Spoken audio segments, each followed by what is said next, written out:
Hello বন্ধুরা, দেখুন আমার কাছে দুইটা ছাত্র পড়ে। একটা ছাত্রকে বলছি যে কথায় লেখো 21 থেকে 40 পর্যন্ত। দেখুন সে লেখছে।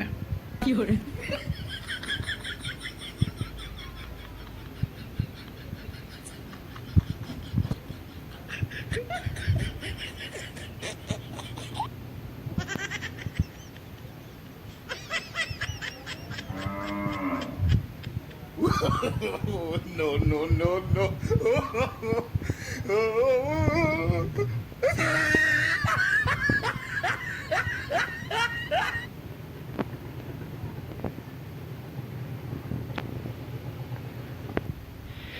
এবার আর একটা ছাত্রকে বলছি যে 21 থেকে 30 পর্যন্ত কথায় লেখো।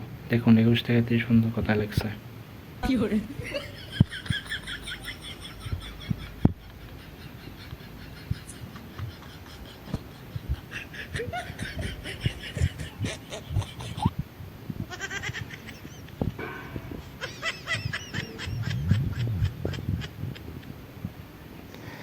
দেখুন এদের যে লেখার সিস্টেম, কেমন যেন মনে হচ্ছে এরাই যেন এই লেখাগুলো আবিষ্কার করছিল।